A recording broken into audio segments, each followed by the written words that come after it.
एक अत्यंत हृदयद्रावक घटना घडलेली आहे। कोल्हापूरच्या कणेरी येथील पोअर कॉलनीत भाड्याच्या खोलीत खेळणी विक्रेता विठ्ठल बाळासाहेब पाटील वय 37 आणि त्यांचा मुलगा वेदांश वय 4 यांचे गळफास घेतलेल्या अवस्थेत मृतदेह आढळलेले आहेत। दोन्ही मृतदेहांवर रविवारी 21 तारखेला पाटील यांच्या मूळ गावी चिक्कोडी जिल्हा बेळगाव इथं अंत्यसंस्कार करण्यात आले। शनिवारी 20 तारखेला दुपारी घडलेल्या घटनेत पाटील यांचा मोठा मुलगा सुदैवानं बचावलाय। दरम्यान पोटच्या मुलाला फासाला लटकावून विठ्ठल यांनी गळफास घेण्याचं काय कारण असावं याचा शोध घेण्याचं काम पोलिसांकडून सुरू आहे।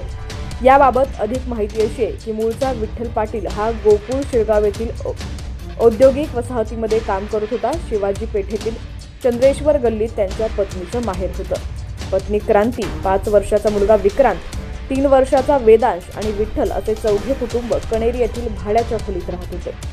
तिरुपती बालाजी इथं देवदर्शन करून परतलेले पाटील कुटुंब क्रांती यांच्या माहेरी शिवाजी पेठेत गेले होते। शनिवारी सकाळी दोन्ही मुलांना घेऊन विठ्ठल हे रंकाळ्यावर जातो असं सांगून घराबाहेर पडले, मात्र ते थेट कणेरी येथील घरी गेले।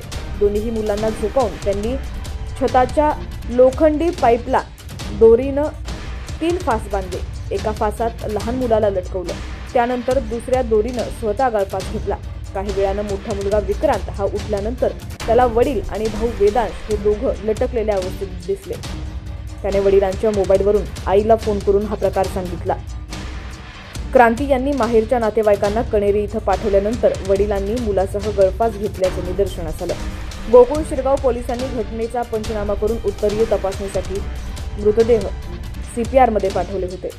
उत्तरीय तपासणीनंतर रविवारी पाटील यांच्या मूळ गावी चिक्कोडी इथं दोन्ही मृतदेहांवर अंत्यसंस्कार करण्यात आले। पती आणि मुलाच्या दुर्दैवी मृत्यूनं क्रांती आणि त्यांच्या नातेवाईकांना धक्का बसला। विठ्ठल हा काही वर्ष गोकुळ शिरगाव येथील औद्योगिक वसाहतीत काम करत होता। त्यानंतर त्यानं यात्रा, जत्रा आणि आठवडी बाजारांमध्ये खेळणी विकण्याचा व्यवसाय सुरू केला।